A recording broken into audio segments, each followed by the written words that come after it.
Welcome back to Deep Thoughts, ladies and gentlemen. So today, I'm going to talk about aliens. We're going to focus on the subject of aliens.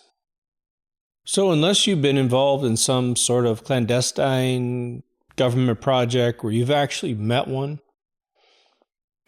unless you've worked at some facility or you've had some really advanced communication where you see them arrive, they say hello, you say hello, you have a communication, there's no time limits relative, and then you get to say goodbye and you watch them take off. You shake their hands, you give them a hug, maybe you get taught something by them, maybe you teach them something. Without that scenario, you might struggle with believing in aliens. But what are they? What are aliens? What are they? Well, they're just beings that would have spawned someplace else other than the plane of existence that you're on that we call Earth. That's really it. Then, depending on your belief system, you have to get through your paradigm belief of where you are, which is another nagging question of, since you exist and hopefully you get educated, you won't ask yourself these questions if you don't get educated, but eventually you ask yourself, what is the point of me being here? Why was I created? What is this realm of existence? If you can get to that level of I think, therefore I am, then the concept of an alien, well, it's not a really big deal. A lot of churches have tried to attack this theory a second it showed up because it removes power from the church. It removes power from the paradigm of God through a loose interpretation of ignorance, basically dividing away the existence of another being from God. That shows you that the church that ever is afraid of an existence of an alien in itself is showing you it doesn't believe in God at all, because as soon as they see that, they're operating from their perspective in the guise of a fraud, right? God is a fraud and the entire church is a fraud. And so when they hear about aliens, they think, oh, here's the new fraud that's going to get rid of our fraud. If you're talking to a preacher who believes in God, they will immediately associate aliens with nothing more than another being that God created. Simply not in our realm of existence, be it another planet, another whatever, maybe an interdimensional thing. They don't see it outside the paradigm of God. And that's the way you should see it too. Now, I did an episode a long time ago. It's called Alien Promise. And it is simply that a lot of people believe in God and heaven because they want that guarantee that everything they screwed up in this life gets fixed in the next realm of existence. There's a lot of people who believe in aliens, not because they have anything they really want to share with an alien. They haven't nurtured their mind or what have you, but what they really want is the alien to come down and give them all the money in the world, cure the cancer, basically give them a godlike heaven through technology. I don't necessarily know what the percentages of the people in those camps are compared to 100%, but I think it's significant. It is obviously safe to assume that if some sort of race, species, alien were capable of developing a machine that could travel long distances through space or interdimensionally, that most of the challenges that we have growing food and soil, taking care of the minds of men so that we don't kill each other, we make the instantaneous assumption that aliens will not be like that. They will not be warlike. But of course, it doesn't take long before you start to realize, well, now wait a minute. If they don't have 100%, and if they don't have 100% mechanism to control another being in a way that even if they develop technology, it doesn't matter. The alien race that you're meeting can completely and utterly control the other race. If they don't have that technology, then the challenge is they would have to develop a defense mechanism in case they are attacked when they cruise around the universe. All right, and you don't worry about what exact paradigm of existence, whether space exists, that kind of stuff, from point A to point B. Doesn't matter if that's interdimensional or one star to another. We're talking about beings that don't live where you live, weren't born where you were born, and yet somehow the two of you get introduced to each other. What does it mean? What does it mean? What does an alien mean to you? What does seeing a craft mean to you? You're out in a field, and a saucer-like being comes down, and you're thinking about all the theories I've given you. Is it a ball of lightning in the middle of the day, which looks like chrome and in the sky? Or is it doing maneuvers? Is it acting intelligent? And then it lands, and little legs come out, it stabilizes the vehicle. Then a door opens up, and an actual being, a couple seconds later, comes out of this thing. What does that mean to you? What it means to you is your real perception of this entire game. Whatever answer you would give me or anyone else is your utter and complete perception of it either being a problem or being a solution or being benign. Doesn't matter. We can only project from with what's within our opinion about this, right? For me, it would be the absolute hope that these beings are peaceful. They don't have to smile. They don't have to tell me a joke. They don't have to do a jig. Just that they're peaceful, neutral, and up. They may even want to examine me in a way that they don't understand, that their methods might be a little painful for me. But as long as they understand the threshold of death and life and preserve me on the side of life without maiming me, without damaging me, which seems every single rumor, every single claim of them doing anything to anyone, everyone gets back in one piece. Whether they have something inserted in their body or they were changed in any way, shape, or form, there's a lot of effort to make people feel good, at least when they leave. The more you study this world, the more you get involved with the sciences and the arts, and you've done things and you've kind of exhausted what your period in time could offer you and your demographic. The idea of looking at an alien and having a communication with them is almost like the back door to this universe.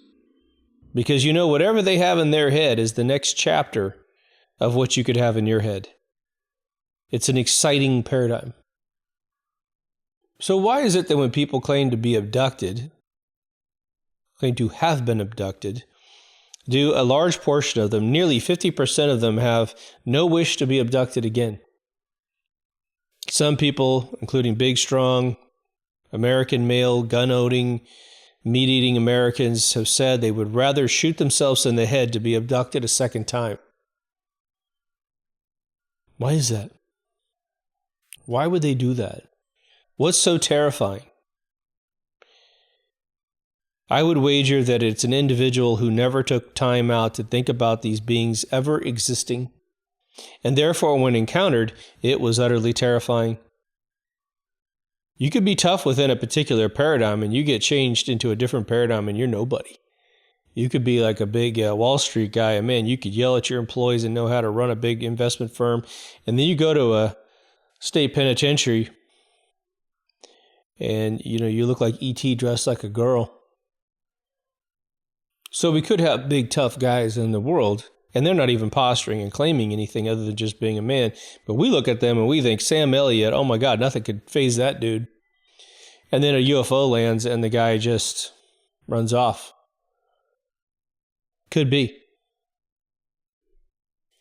It could also be something very trivial. And that is that the transportation process could be the most terrifying part of the process.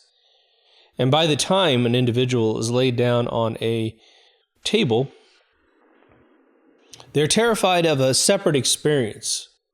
The notion that maybe they were actually more scared of the dark than they thought, or perhaps, hey, I'm not scared of the dark. I'm actually fine. But when you beam me up into a ship, let's just say, and if they gain consciousness for even a split second, it's huge. You're looking down at, hundreds of feet down below you, which, you contemplate falling and dying, and you don't know who's got control over your body. That could be scary. Some people are scared of monsters that don't exist, but they don't admit it to anybody. So you see an alien and it's a monster. It goes right down to the interior of your id and you freak out. There's something that's going to violently oppose that, like a chemical explosion of emotion and terror. PTSD. Who knows, right? I had a dream probably 8 months ago, where I had been abducted very peacefully. I felt pretty good about it. And I was in the base of a saucer, the round little compartment, the little mattress on it, one little sheet, but it wasn't like anything you'd find a Holiday Inn, right? And it transported me to a mothership that was above. I don't know how much distance I traveled, but the ship goes inside the other ship. And it lands, and this compartment that I'm in is something that actually swivels you out. And I got in a really nice place, kind of a beige, tan, reddish, kind of almost sandstone looking thing, but more towards the beige color. And I was on this disc. It kind of looked like the same size of the disc I was laying inside of in the ship. Now, the one I was laying in got returned to the ship, but it just somehow thing just exchanged my position. And I was in a room that was like an oblate sphere. And then suddenly, the plate I'm sitting on drops down. Not terribly fast, but, just about the maximum speed it could go down without me feeling like I'm free falling, so I feel like I still am glued to this plate. And suddenly I realized, because of the sound change, I'm in a black, well, not completely black, but damn near 98% dark room. And this room was the inside of the other ship. I don't know if anyone was looking at me. Maybe I was a circus exhibit, being brought down. It's just a dream.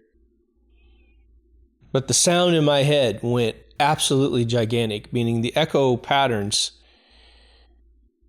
The room was, I don't know, the size of half the earth. I mean, it was something massive. I have no clue how big this room was, but I got this, I guess you call it agoraphobic feeling of just, oh my gosh, I am vulnerable because this thing is so big. I'm just sitting on a disc.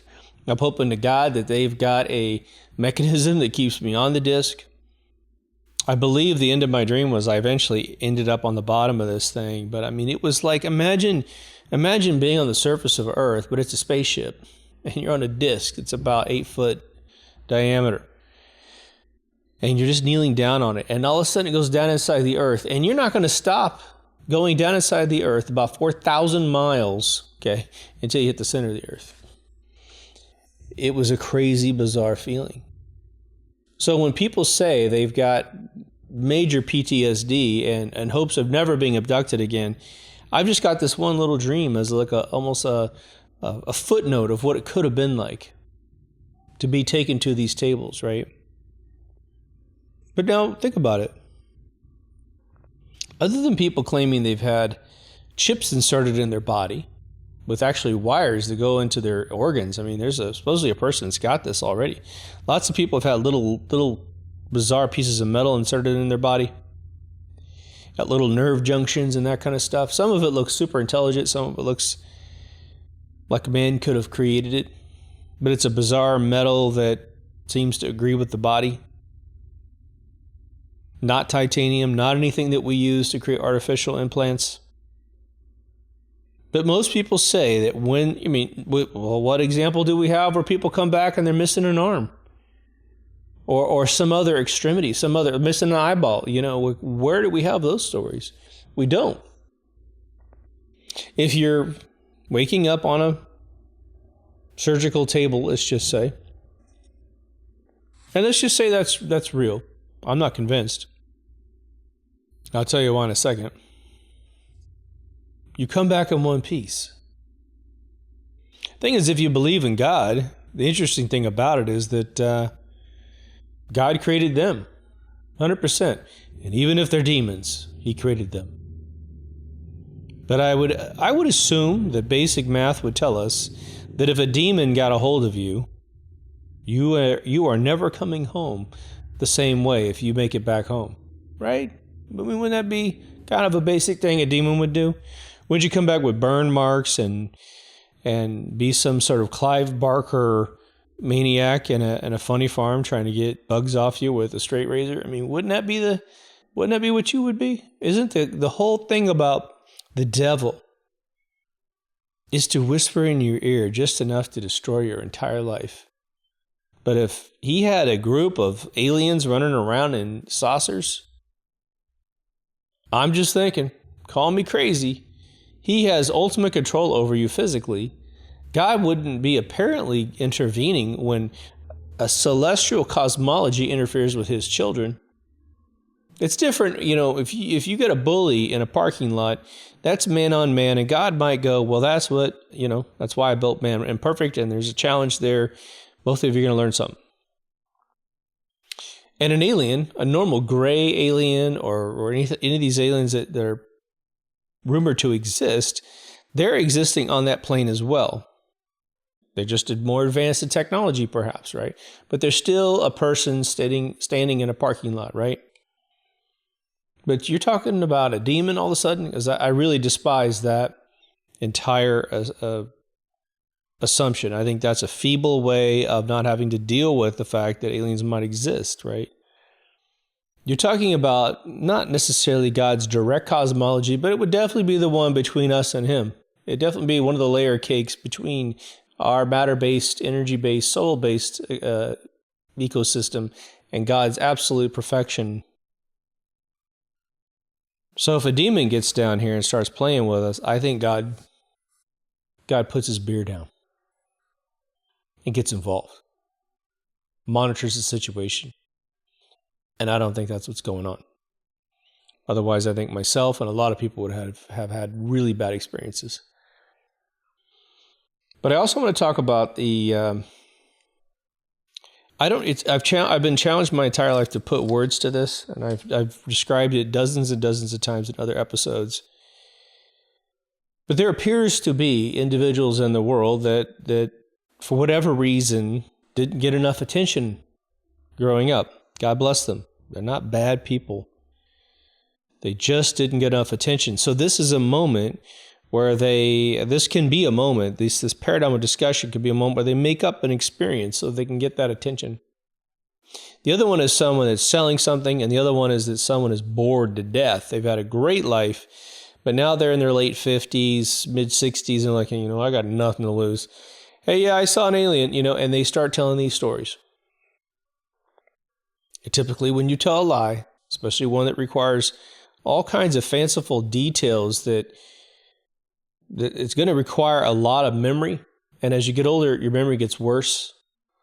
These individuals, they forget that incredible experiences usually lead to incredible emotional responses.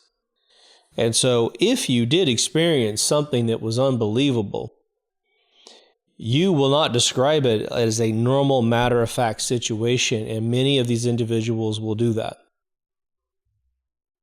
Now, some of them, it's way easier to sense what they're faking, guys saying that they're channeling spirits and they go into weird voices. The woman with the toast, I don't even know if it was real, but the possessed toaster.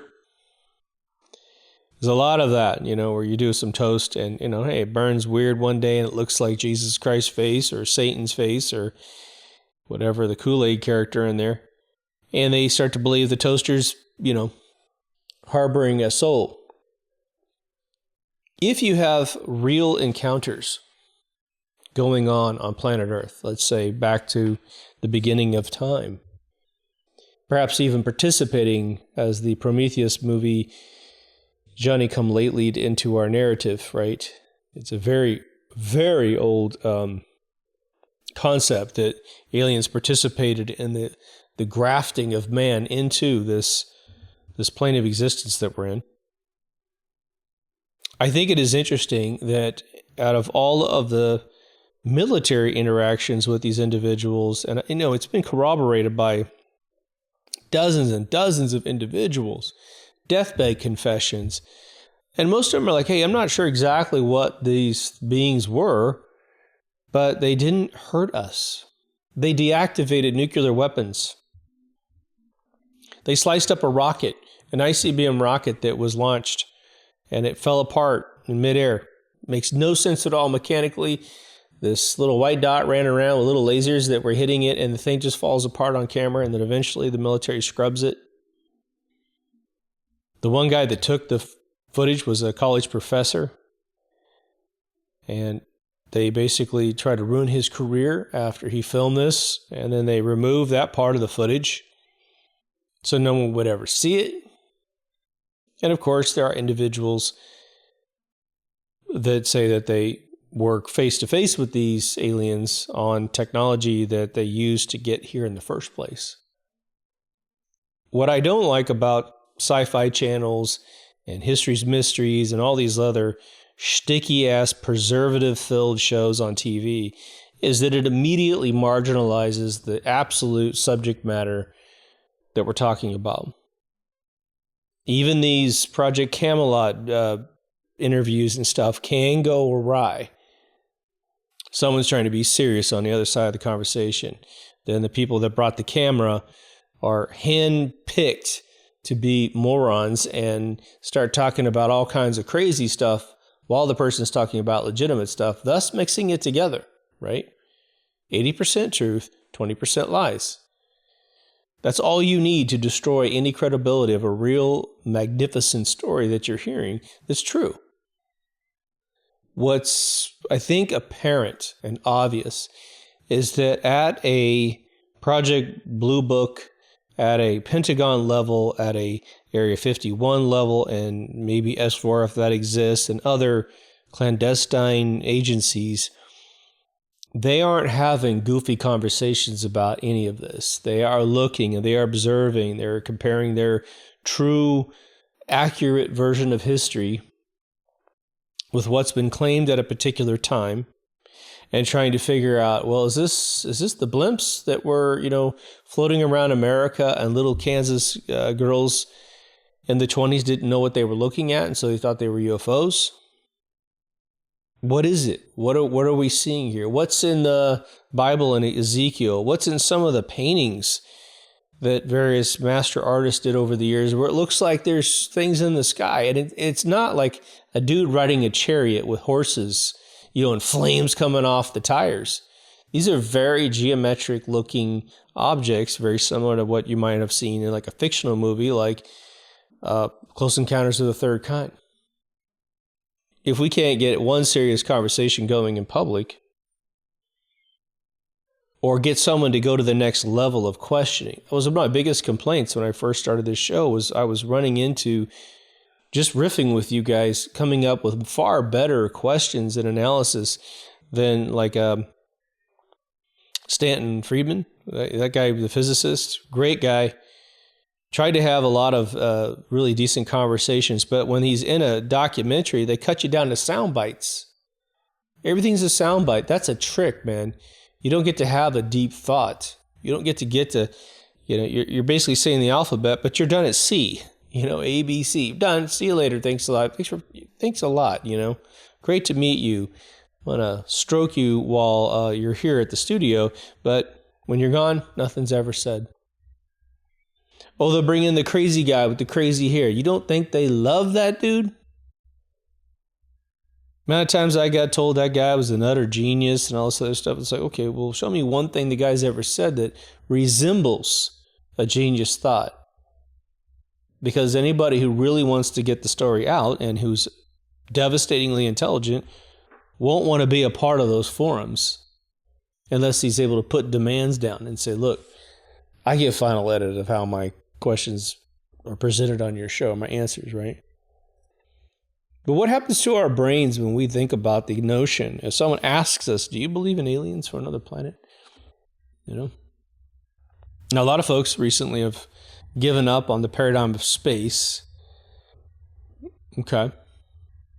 So, for a righteous reason, they will not entertain the existence of aliens because they have got a real low-hanging fruit paradigm they could dismiss, which is space travel.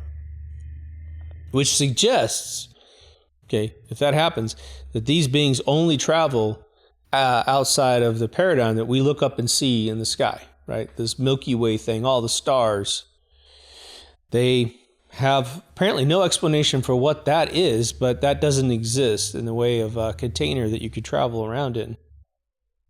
What's odd about it is I find that those people will believe in things like Planet X, which has Nibiru on the other side of our sun, with the other anti-sun on the other side.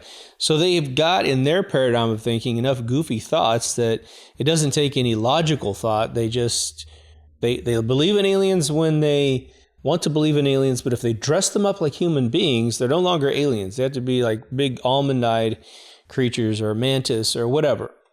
They have to look very different and have a species barrier between the two of us. Otherwise, they're not really aliens. You have the Nordic aliens, right? That look very Nordic, tall, thin, all Aryan, blue eyes, blonde hair. I think the gentleman that was supposedly captured by a vehicle in Washington State, he claimed personally to the person who first interviewed him, look, they busted me up a little bit when they brought me into their ship, and this Nordic dude with the robot was trying to repair me, and the only thing he was saying, he was rushing, and he said, look, I'm sorry, I think we injured you. This robot's taking my instructions. Don't worry about it. It's actually can't do anything that I don't tell it to do. And he said that, he kind of woke up, and that was going on, and then he went back to sleep, and then he was put down. But it was about a 4-day period, right? Now, what other thing, just so that we roam around inside the human mind, what other thing is similar to aliens in terms of a question like that? Do you think aliens exist, and have you had an experience? And if you did have an experience, how changed are you for the rest of your life? What other paradigm is very similar to that? I'm going to suggest what most humans call ghosts.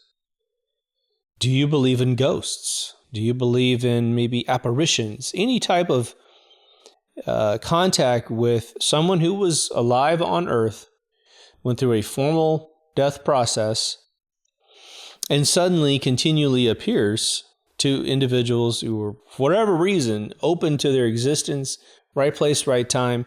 Perhaps they chose to show themselves to that individual because of some connection with them. You're stunned when you're asked the question. Now I got the alien on one side, and I've got ghosts on the other side, inside your mind. Just keep that kind of flowing inside you. Let yourself remember the feelings that you had, good, bad, or indifferent, when someone asked you that question. The frustration, or perhaps reconciling your experiences to answer the question with some girth, with some faith, or even lack of faith, because right?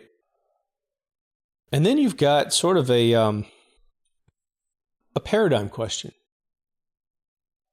The paradigm question is, well, do you believe in the paranormal? Anything paranormal, right? What does that really mean? Well, Dan Aykroyd would have a beautiful answer, I'm sure of it. But the paranormal would be things that are outside of the sensory input that is acknowledged by those who believe that the only mass and energy that exists has to be either an electron or a photon. Without those two things, you might as well just give up on it ever really existing in terms of creating state changes in the universe, right? So a ghost could never move a coffee pot, could never flicker a light bulb, could never communicate with you, couldn't make noise in your room, couldn't alter light particles in your room. And of course, the rarity of these situations, even if the people who've claimed to have had those experiences were all telling the truth, it's still a fraction of a percent of society. And when that occurs, Well, then you have sort of that gang mentality, that mob rules mentality. If you got to see a ghost of Michael Jackson and I didn't, I will tell you that I love you to death, even as an open-minded individual, but a little tiny molecule of me would be jealous. And what if I was an ignorant human being? Now I'm angry. Maybe I was one of the biggest Michael Jackson fans on planet Earth, way more than you, and we know that about each other, and you said you saw him. And you give me some sham on it, trivia that turns out to be true, and no one knew it, so you prove that you saw him. Well, now I'm angry that I wasn't me. Don't necessarily blame you, but gosh darn it, if I'm an ignorant human being, I might try to remove that truth from you by attacking you, by getting everyone else in the neighborhood to chastise you so that you never mention it again, which won't hurt obviously will cease the hurting on me because I'm an idiot who's a have-not in this particular realm. This is happening constantly in the world, right? We'll bring that back to seeing a ghost, seeing an alien or having an alien encounter of any kind, being abducted, or simply meeting an alien. Anything. What's TikTok, Facebook, and Instagram all about? It's about showing people that you've had an experience that they haven't had, that other people haven't had, and to really stick it to everybody. That's a big psychosis of the world. And it is so vomitous when you see individuals that don't just share their life stories. Hey, my daughter had a kid or whatever. It's no, I am trying to hurt you with my existence to show you what a loser you are because look at me, I'm such a winner. They believe the paradigm, the false paradigm, that someone has to lose for them to win. Well, I mentioned that in the middle of an alien episode. Seems like I'm off base, right? I am absolutely not off base. These are the forces of society that fight us having a decent conversation about a lot of things. I've sat in lounges for the last, 15 years, man. Having all kinds of wild conversations with individuals. And I will tell you, I don't know that I've had a single conversation with anyone about a ghost, about an alien encounter, where the other person said, oh, me too. That's how rare it is. Now, I mentioned briefly the individuals that are in a state in their life where they really need attention, right? Love. Acceptance.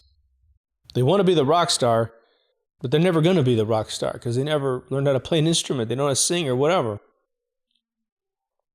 So what's a fast way to usurp the whole game? I don't know. Elon Musk points at you on stage and says you're the smartest person in the entire world. I don't know. Something fake that's not real. So people will grab on to these stories once they see a few legitimate ones. That's my opinion. Some legitimate encounters, some legitimate abductions, some legitimate, ghost experiences, poltergeist experiences, whatever it is. And they try to grab the whole story and make it theirs. It's a classic move. Now, there are scenarios where it's like, that's old grandpa, he's only got a couple years to live. Let him have some fun. I actually probably support that too. Just as long as it doesn't get out of hand and make somebody hate somebody else. If it's a do no harm situation, then go for it, grandpa. But as younger people with mouths that work and brains that work, wouldn't it be nice just to get it all out in the open? I mean, haven't you had that thought of like, come on, get in there and get the paperwork that's real, not the edited stuff and the redacted stuff with all the black markers all over it. Not something that's been sitting inside an intelligence agency, which is known for utterly lying to the public. Somebody's personal notes at home, get that stuff out the door. A guy or gal that saw it all. And as they censored it at work, they went home and had a diary written out of everything. Someone we can trust, something that's verifiable. Get that out there. Because let me ask you this. I think a lot of us falsely believe, and I've been in this camp as well, that the conversation would simply be interesting up to the point of a full reveal. And then once it's fully revealed, there's not much conversation left. You have all the answers. They're from planet Xenon. They like orange juice and tofu. And that's it. You know, they're just here to kind of travel the universe. They're documenting who's what, where. Yes, they have a connection with Earth that goes back 2 million years. Yes, they actually helped create the genome that is mankind by cross-stitching us with different beings that were already indigenous here, none of which still exist to this day. All those kind of answers, right? I think the conversation about the mystery of all that, if we could trust that information, and it worked out, it checked out, we reference it, cross-reference it, do logical analysis of the data, make sure, okay, if this is that, then this would have to be, oh, that actually works out. Wow, that's cool, right? There's the whole other conversation that starts at that point, which is, where does man go from this point forward, right? Of course, it would be based on whether or not the contact would ever continue. In the fictional world of Star Trek, with Gene Roddenberry's mind, by the time they got to the first couple movies, it was Zefron Cochrane creating the warp drive, which triggered the Vulcans to say, okay, now with warp drive, you're going to be able to get in our backyard, and you need to figure out there's some rules here. So the Vulcans land, and they get out, and they start communicating with mankind. And then if you watch Enterprise with Scott Bakula and team, you get the backdrop about the whole thing. The Vulcans got to a point where it seemed like they were telling us what to do constantly. Mankind believed that they had achieved the level of maturity to go to the next stage, and the Vulcans would simply say, no, I know why you think you're ready, but you're not ready. Without explaining why, like a bad parent, right? So getting back to reality, let's just say, if communication were possible with aliens, well, then you have a bottleneck limiter. And the bottleneck is this: how many aliens are here, right? How many aliens are here on Earth, or could ever be here, and be properly briefed to have conversations with varying levels of intelligence here on Earth, excuse me. Haven't you ever had a conversation with individuals where one person is not that smart? Sweet people, right? No, they're not bad people. But you can tell that maybe it's a generational gap. Maybe they're a baby boomer. Still believe everything that's written in the press is true. Still think we went to the moon on the Saturn V platform, but couldn't solve the most fundamental mathematical equation or physics problem. But they know things are true. So imagine that jacked up to, I don't know, several orders of magnitude, where an alien is attempting to communicate with man. According to, again, some eyewitnesses and people that worked with them, they don't know English that well, and they're not that telepathic. They may be telepathic with each other, but for some reason the telepathy still requires some sort of phonetic understanding between men, as opposed to a symbolic, thematic telecommunication or some sort of telepathy with man. Perhaps our genetics and our brains aren't compatible with the genetics of their brains. We watch too many sci-fi channels, too many episodes of Star Trek and what have you, where they're reading your mind and doing all this stuff, old Twilight Zones. So there's perhaps limits. So we would have to find a human being that can communicate with them in a way that they respect and are willing to answer questions, and then we would have to funnel our questions, just like an internet television show, to a venue, a forum, but where they get sorted and prioritized and voted on because out of originality and impact of answer. And then the question would have to be asked, is there a God? See what they say. The answer I have heard multiple times from different sources is that they absolutely do believe in a God, but that it is nothing to do with obviously human organized religion, but a supreme intelligence that governs all things, which makes more sense to me. Remember, man likes to say that God is so infinite and so omnipotent that we can't conceive of God's existence. It's too big, it's too wonderful. But the second that someone needs to win an argument of morals, 100% they know everything about God and exactly how God will be wrathful. I was reading some Old Testament a couple of weeks ago, and it was alarming to me how they used to describe God being a jealous God and an angry God and all of the things that you are when you're a child, but not as an adult.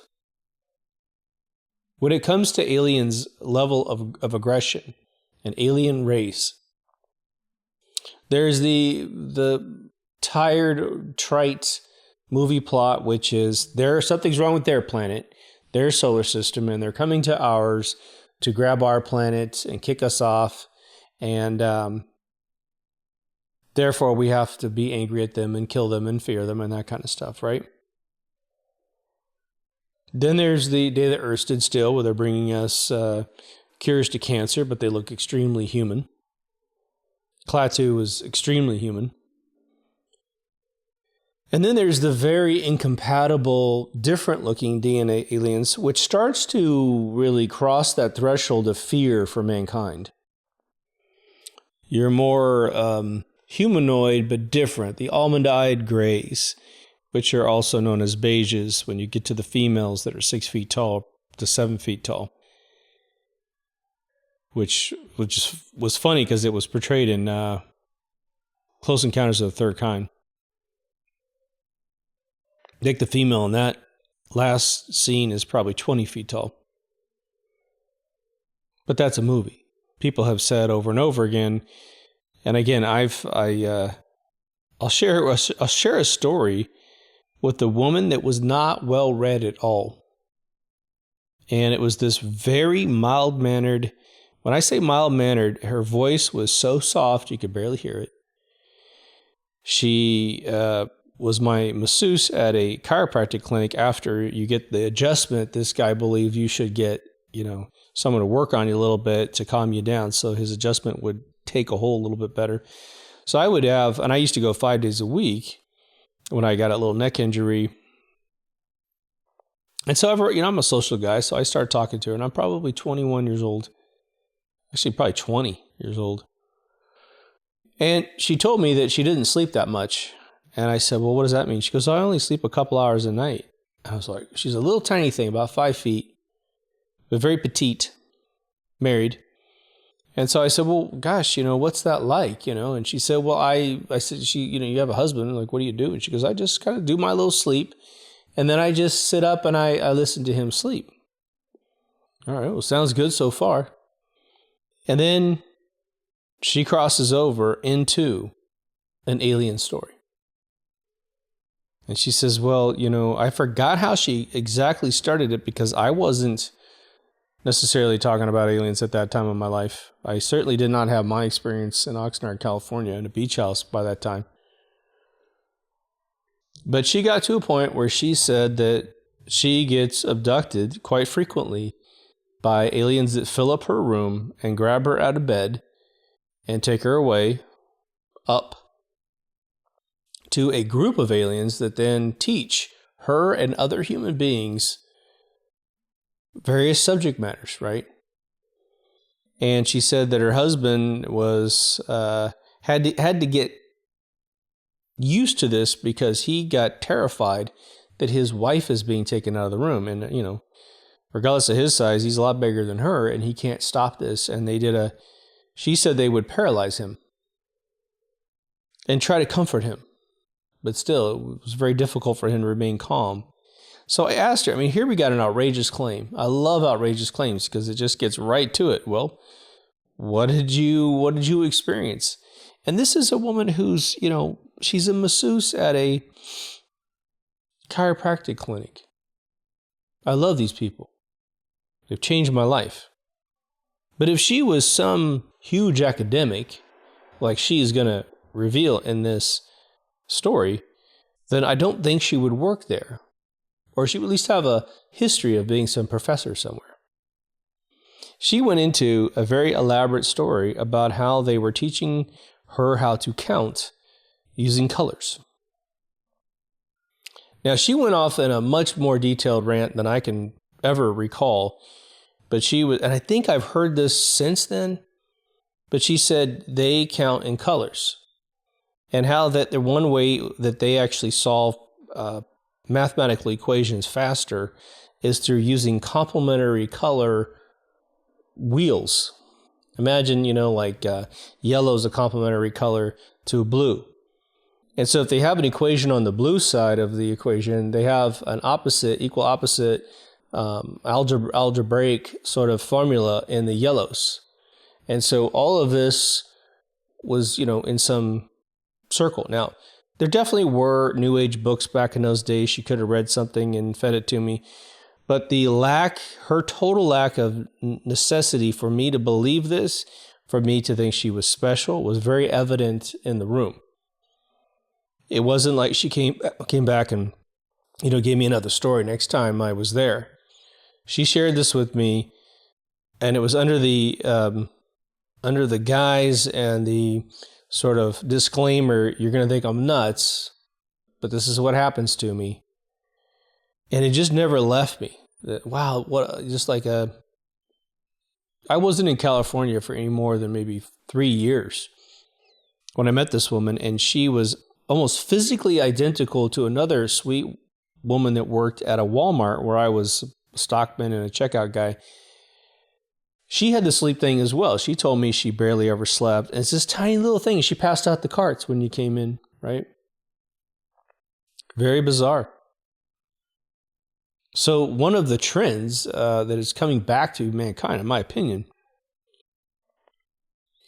is the trend that says, well, what if some people are just telling the truth? What if certain societies are just telling the truth? What if all the symbolic, characters in people's mythos around the world, Polynesian people have very Anglo-Saxon bearded people in some of their statues, yet their genetic traits couldn't produce that person if they wanted to. And then we have, the Egyptians with all of the mixed, I forgot what they call it, there's a word for it, when you have like an animal's head and a human's body. Well, of course we think those things are just symbolic. Ra being an eagle that actually can grab the sun with its claws and carry it from dusk till dawn. Or dawn till dusk, right? But then in different portrayals, Ra has a human body and is a god. All the coat of arms in the world that are, it's either unicorns, dragons, or lions. That seems to be the fighting force, and it's always usually the lions are fighting the dragons, and they're all trying to capture the unicorn.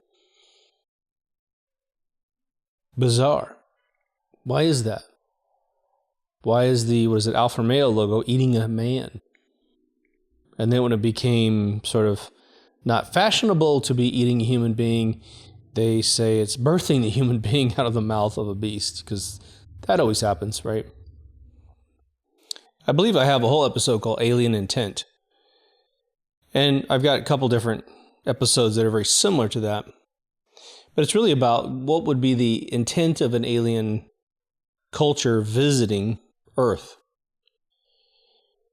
Because it's important to ask yourself the question. I mean, again, if you listen to me and you make your little list and you add your stuff to it, if you ever got engaged in a situation where they're claiming the aliens exist, you're going to be the person who can ask 4 or 5 questions to get through the military briefing or whatever international announcement that these things exist. You'll be able to say, well, they didn't cover this, this, and this, and that doesn't work with that. And I've been thinking about this for 10 years, right? If an alien race existed simply in our plane of existence but out of phase, then their distance of travel is very quick. And you would think there'd be a lot of them. If the distance it takes to get here is formidable, very long distance, then very few of them will ever be here.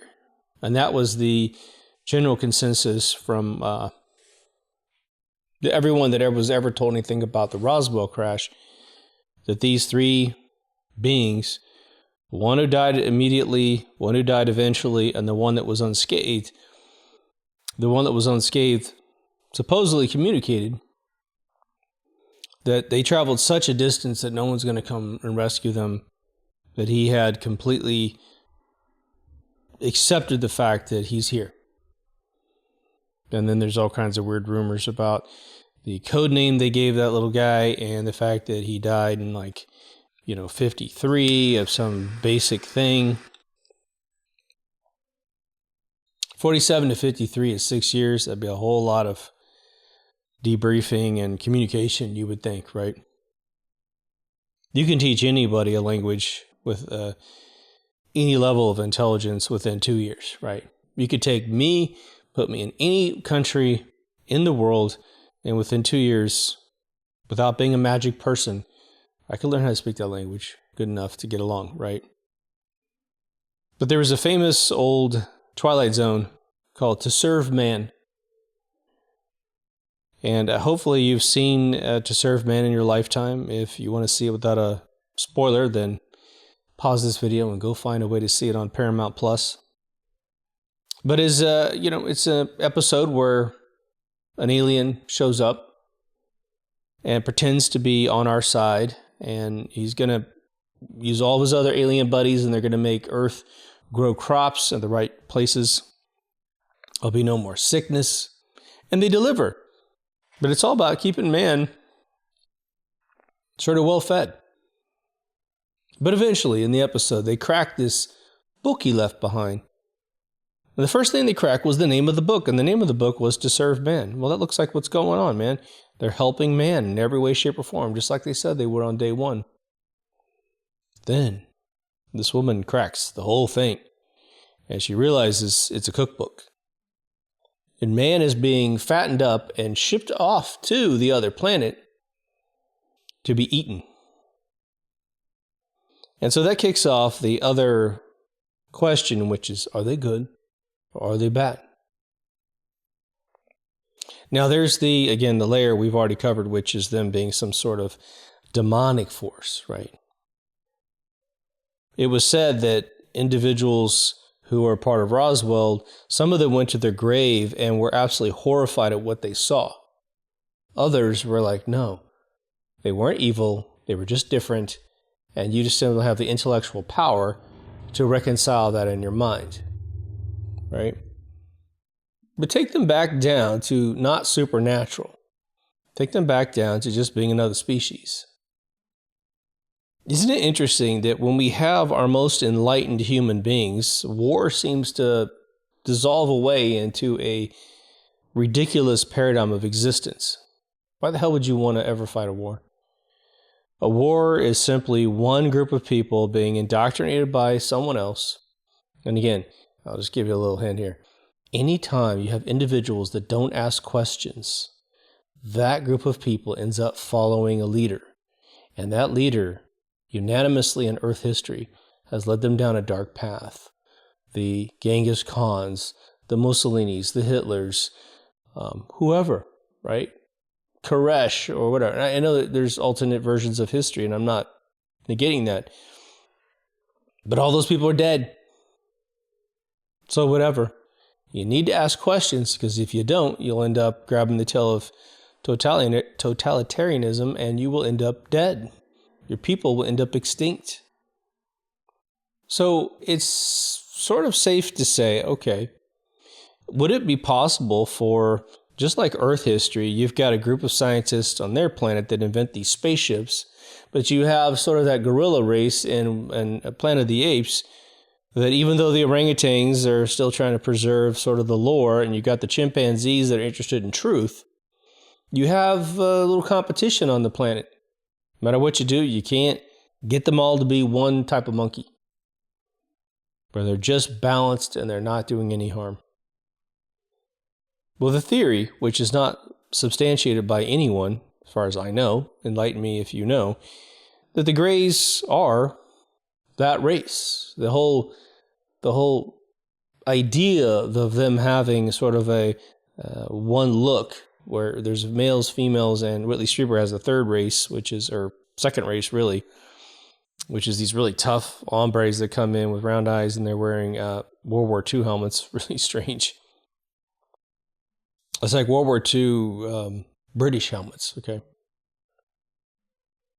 We'll just not go with that for now. But the Greys are supposed to be this society and this species that has sort of balanced out whatever they're going to be. Even if the females are tall and beige, that's just what they all are. And all the males are just this thing. And they wear the same clothing and they have the same attitude towards things. I've been studying, little different claims here and there.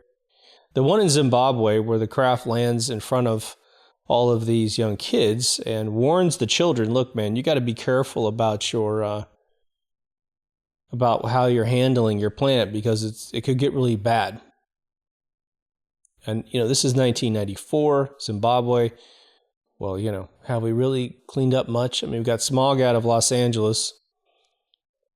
But new countries came on board and, China destroys the entire Pacific Ocean floor. I mean, with nets. I mean, it's a horrendous situation, and they just don't give a fuck. I mean, I'm sorry, they just don't care. They're destroying 100,000 years worth of evolution on the bottom of the ocean in a way that will not come back for another 100,000 years, and they just don't have the brains to figure it out what they're doing, right? We almost hunted whales completely out of existence, rhinos out of existence. I mean, things that shouldn't be gone are on endangered species list, right? And some of those are like little hoaxes here and there that people are using that to create money. But most of them, there's a big chunk of it that's true. Let's just put it that way. So back to the Greys, the idea is that they have homogenized whatever they are.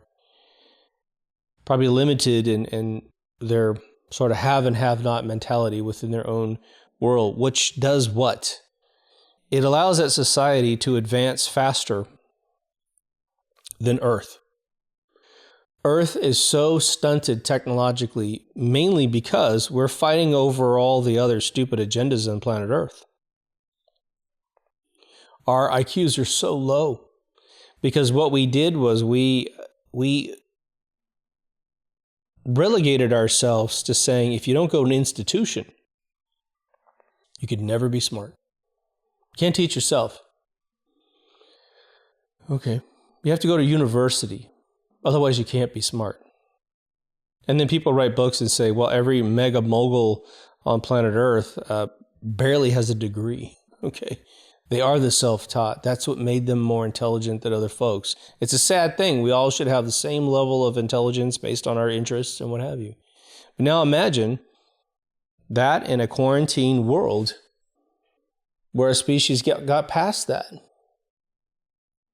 Now they start working together. And they start moving a lot faster. They don't have people lying about the Michelson experiment, getting rid of ether. They don't have people lying about gravity being two particles that grab onto each other, which is still a phenomenon, okay, unexplainable phenomenon. They don't know what force is, right? So all of the fundamental things that actually allow us to go to the next level, zero-point energy systems, hydrogen engines that are hydrogen fractioning engines like Stan Meyer's system, which doesn't require any fuel cell technology, doesn't require you to store hydrogen. It's tap water and it goes straight to the engine. Right when you need it, boom, you make it and you spend it. There's literally hundreds of thousands of these little things that man has allowed other institutions to tell us that we can't do. So now you've got a whole society from a different location. Some people have rumored that Greys are us in the future and they're simply coming back to us. Again, if you can find one thread in the sweater to travel in time and not just distort your traveling through time in the future, that's the only thing you could possibly do with the theories that we have. You can never go back in time. You could look at the light from back in time, but you can never go back in time. There is not a single thread in the sweater that will let you pull that off, right? So they show up. They show up and they have their act together for the most part. Now, if the stories are true, then if you watch my Roswell episode and then the Roswell Revisited, but the first one's the best one. I cut a lot of pictures in from videos that don't exist anymore. Over 50% of the videos that I put in the description of my YouTube video is so you can see the reference that I'm talking about as I made my episode. Shame on me for not dragging all those down. Censorship wasn't a way of the deep state at the front-facing level at that point in time. But apparently their vehicles can have issues too. Could be a thing that has nothing to do with man-made weapons. Could be something that's just an anomaly of the universe. Could be they had something go wrong, right? And so the ships hit the ground, the ships blow up from inside. Knowing what went wrong in a particular ship would be really significant information for us to know. You know, it's almost impossible to believe that the participants of a 3-man vehicle would ever get emotional and fight and have a problem. Potentially a component wasn't built properly and thus went critical. Could be that some weird anomaly, which I find very hard to believe, of Earth's atmosphere got the ship in a really weird moment of disarray. Could have been that they actually encountered another species of some other alien and got into some trouble and just happened to crash on our planet. Don't know. Don't know anything about that. Never heard a single theory about that. You know, was it Stephen Greer? He said in a presentation that it was a very powerful radar that they had back in 1947. That during a horrible storm, which was confirmed by everybody in the area, we were able to pinpoint the location of this vehicle and hit it with a high-power radar. So why do we have missile shields? Why do we have Star Wars up there in the lower atmosphere? Why does that stuff exist? Why even make that stuff except for maybe launder money? But how could we ever have missiles coming into a very important city and not be able to knock them out of the sky if this radar exists? Because you knocked out, supposedly, a UFO that when they looked at the metal, they couldn't bend it. There's another metal they could bend, but it went back to its original form. How is that possible? We can't seem to hurt any of the material that we found. But whatever happened on that ship blew it to pieces. If Bob Lazar were telling the truth, there's 9 ships. One's pristine, and 8 of them have various impacts on their outer shell. Okay. Doesn't mean we did it. There's a rumor that some of the ships that we have access to were archaeologically found in the ground. That actually makes quite a bit of sense. It seems very difficult to fathom that you wouldn't, and especially in this day and age, where people are able to travel more than ever, able to use drones to fly into areas of places they wouldn't find some of this stuff more easily, discover this, film it, put it on the internet before anyone can stop the videos. Doesn't happen. But are they here to do us good or do us harm? What's the old cliche? Well, if they had the technology to get here, and if any of the stories are true about them disabling nuclear bombs sitting inside their silos or slicing apart a rocket, I heard the interview with the guy that shot the video of one of the ICBM tests that got sliced into pieces. This guy was absolutely livid and seemed massively legit, and he was a guy that didn't swear, but he cussed out to the camera the military individual that stole his footage, told him that no one would ever see this, that he didn't see what he said he saw. He didn't see what he actually saw with his own 2 eyes, basically, and it was going to be put in a little crate in some Indiana Jones warehouse, right? But if they wanted to harm us, it would seem like they could. Now, one of the most terrifying little problems that we have experienced on Earth, and you can still experience it if you travel over the world, are the bacteria and viruses that could come from a different location into our existence, and then it's benign to them, no problem, but to us, wipes us clean. It just gets in the atmosphere, and it just takes a few decades to multiply, and people start falling down dead. Now, luckily, I don't think that's ever taken place. I think man has generated plenty of BSL-4 lab venom weapons to knock out most of the planet when they decide to, as well as many, many other experiments that they're working on. I would say that if you had a goal, a thesis, where you had to prove that the aliens are here to hurt us and to wipe us off the face of the planet, I think you would you'd either have to conclude that hypothesis is wrong, or you're going to be either unable to finish your thesis, or you're not going to get your grade. Do we need to believe in aliens as human beings? I think not. I think man has existed for the majority of man's entire presence on this planet without believing the aliens exist. And I think the overwhelming majority of folks probably still don't wholeheartedly believe that they exist.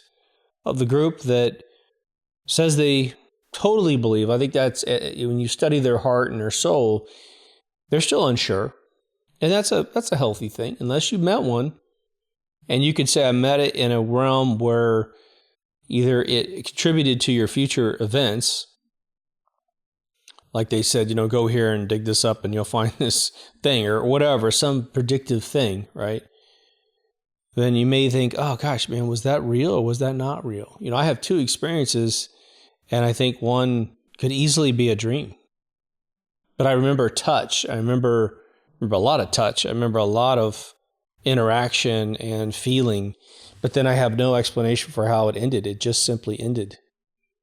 It just seemed like we were in a pretty good conversation when it did end.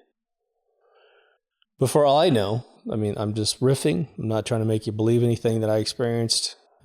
Imagine that you spent, let's say, an hour with an alien. For whatever reason, they're conversating with you, just figuring out how you feel, or you're doing some medical experiment or whatever. But now it's time to erase the memory that you ever were a part of this thing. And I don't know how that would work. I don't know how memory works in the brain for real. We've got drugs that can wipe you out. And, obviously 10 minutes of your short-term memory is at risk anytime you get knocked out because it hasn't been stored in long-term. So that's a fact with PTSD soldiers that were involved in horrible situations where they got knocked out. Let's say whatever technology they had, and I'm just postulating here, so you have a little bit of advanced thinking on this. What if they did something to your brain that made you forget the event that you were a part of, but for whatever reason, the calculation was slightly not complete? What if this, I'm just making this up, right? What if their methodology erases 1 hour at a time? And they don't want to, they respect your brain, so they don't want to go too deep and erase your day, right? You have the sovereign right to remember everything minus their interaction with you, right? But let's say you spend like an hour and 10 minutes. And so they're like, hey, we're going to wipe out an hour. And that little 10-minute first encounter part of it, because we're going to start from the most important, the last thing we did, we're going to go backwards towards the beginning, but we have about 10 minutes at the front that didn't get erased. And so someone like myself, and again, I'm not trying to suggest this is reality, but you have this encounter, you have them landing and saying hello and being a part of your life and touching you. And man, I could feel that little dude touching my fingers and touching my wrist and kissing my shoulder. Bizarre, man. And he didn't look like anything I've ever seen anywhere. And I forgot what episode I 3D rendered his face so you could see what he looked like, and his teeth and his eyes, just wild. He looked like he could easily be construed as a monster. if you didn't know what you were dealing with, if I didn't have this gentle encounter that brought him closer to me, right? And for those of you who, I should just say it real quick. I was sitting in my old house. I saw this credible white crystal light come into my backyard, and I have these horizontal blinds, and you know where the strings are, you can always see light coming through. This was like welding arc light coming through this thing, but very small, right? And, I have season 5, I did a CG of me, landing in the backyard in a UFO. So it's kind of like that. It was like it landed, and I remember just being super lucid. I mean, this was a dream. It was a good one, right? Heard my back screen door open, and it's super loud door because we have sandy joints because I'm next to the beach. And these little dudes come in. I can hear their feet hit the tile, hit the carpet, hit the tile, and then the other carpet. And I'm going, oh my God, what's going on? Something's arriving, and I'm excited. But man, if they just open my door, they're moving fast, and I'm like, oh my God, I'm going to freak out. I literally know that I need to create a situation where this is a little bit easier. And I'm up to my torso in the sheets. I put my hand out, my right hand right here, and I close my eyes, and the light's on. My room is fairly well lit, right? Not the upper lamp, but the one next to me, which blows up the whole room. I put my hand out, and I basically communicate with my mind. I said, look, please don't just jump in here. You're going to have to do something where we kind of make a really slow contact with each other because this is going to get weird. So I put my hand out. I could hear them open the door, which it just gets more and more super crisp and intense, right? When stuff's really occurring in your room versus this imagination thing, right? And I got 4 fingers out, and I felt 3 fingers touch the tip of these fingers here. And he had like a rough skin, but these little fingers were kind of bulbous, like the ends of his fingers were a little bit, like these joints were tough, man. Like this was not, but he barely touches my fingers, right? And so I push back on his fingers, and he pushes back on mine. We're doing like this little ritual where we're equaling each other's pressure. And so then I pull his fingers towards mine, and his little fingers move up my fingers. And these are like tough little phalanges, man, with like textured skin. I'll just say that much. But the weird thing, I will mention this to the day I die, he had little tiny suction cups on the end of his fingers. Like they're very recessed inside. It's not like a toy, right? So the little dish is like mostly sunk in the end of into their hand. And I always thought that was the dumbest thing I'd ever heard when someone said that aliens have suction cups on their fingers. For decades, I've thought that is the stupidest. I know you're lying, basically, right? So I think in my mind, and here it is. I can feel it on the end of my finger. And there's 2 of them. So one of them climbs onto my bed very carefully and starts just kind of massaging my leg. Really weird. And the other one right next to me, right, climbs up and gets behind me. My shoulder's out of the sheets. My whole arm is, right? And he starts like kneading me, almost like a cat, right? And kissing my shoulder. And so I'm like, okay, I'm going to take a look now, right? I turn around, and this thing, again, looked nothing like anything I'd ever seen in my life. I hadn't even conceived of what this dude looked like. And I'm looking at him, and he's got these eyes, circular pupil, but he's got these little jagged colors, like little pyramids inside of his eye on the outer pointing to the center. His teeth are like razor teeth, big lips. He's kind of an off yellow-green shade color, mostly yellow though. And he had sort of a cone-like head with these pretty gnarly barbed hairs on the edge of his head with a brown base and sort of a goldish transparent top. They're very thick, like probably 50 of our hairs, right? But tapers really fast. And I'm looking at this dude, and he's mostly looking straight ahead. He's not like over towards this area of my body. But he's kissing, and I had this tattoo just recently put on my wrist, but I didn't have this other one on my wrist at the time. So I'm sitting there thinking to myself, oh my gosh, I'm in the middle of one of these experiences again, right? And I said, okay, let's see if I can get him to do something. Because my physics teacher always told me, get them to give you something that you can have. And then a piece of something. They give you something off their jacket or whatever. Give me one of the hairs, right? And so I got the idea of like, maybe I could convince them to mark my other wrist with some symbol, something that I could have forever. How cool would that be, right? So my sheets at the time were flannel, red flannel. And I make a little, you push your sheets away so you have a little arena, right? And I brought out this wrist and I said, this is my friend's name. And his little hands went up and he just gently stroked my wrist, right? And I'm getting all this touch sensation, which I never have in dreams, right? And so I bring up my other wrist, which is blank at the time, and I said, maybe you could put your name here. I could tell he didn't understand what I was saying. And he strokes that with his finger. And I looked over to him. So I'm getting a really like super, super close. I'm very nearsighted, so it's very focused for me close up.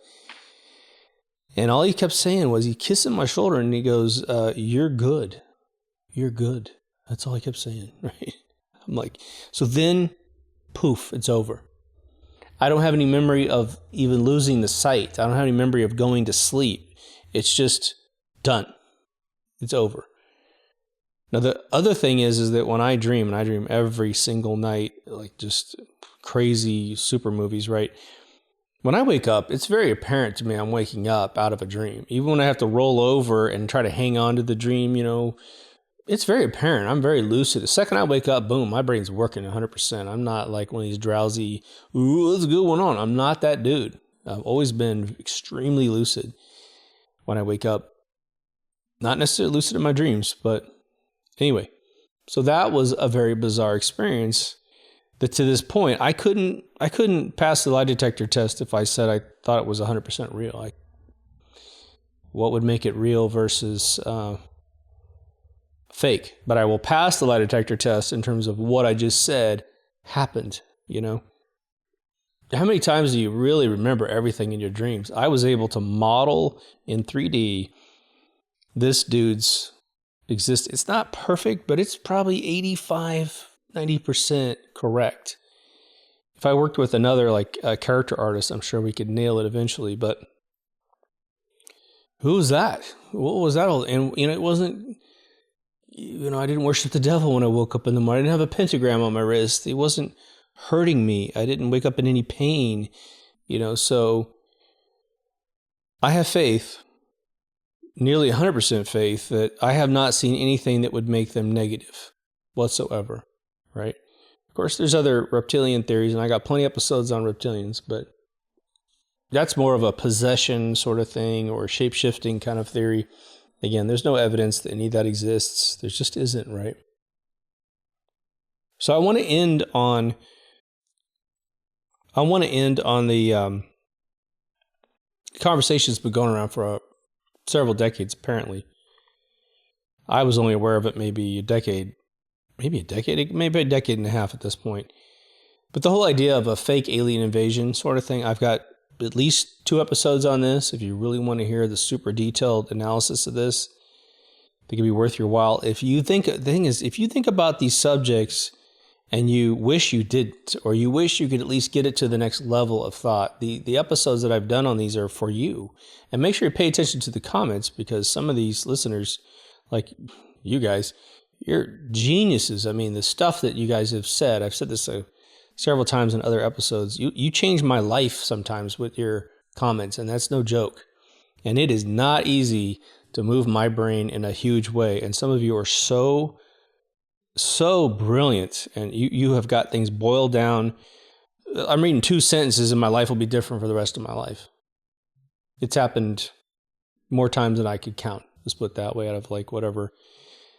Again, I'm like over 800 episodes, but like over 100 have been thrown away by me because they're just too topical, or I just got rid of them or replaced them, right? I still don't think they're going to try to do it.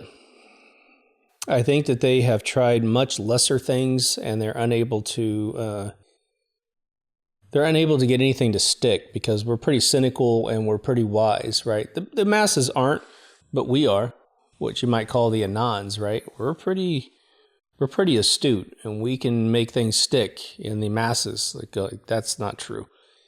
And people are like, oh, really? Yeah, well, okay, yeah. And it's like, boom, they're canceled, I will say, and I mentioned this in my last episode, and this is a growing gripe of mine, but I don't want to obsess on it. So I'll just mention it one more time right now, since we're on the subject. If they convince you that alien spacecraft are nothing but white lights in the sky, then they are going to play you like an accordion. I mean, it will be not hard to make an individual believe that whatever is going on, right? But what you won't see with the light-based burning of the atmosphere and projecting light on it, that's the big technique that they have for holograms in the military. They use lasers to burn the oxygen at a pixel level, and then they project light onto that burned atmosphere, which is basically a white canvas. And they can do that at a level of density that they can make you believe something's there, right? And for some weird reason in my life, I've been involved with probably at least 3 very serious holograph startups. Whether it's a lot of times a VC will come to me and go, I got a guy that actually has this technology. What do you think we can do with it? And then I'm like, oh, how does it work? And the deep military one is the oxygen burning one. Anyway, the only way that we can ever buy a true alien invasion is that we set the parameters of what an alien invasion would have to have for us to believe that it is real. Anything shy of these parameters would be deemed fake or insufficient to be called alien contact. And white lights in the sky are nothing.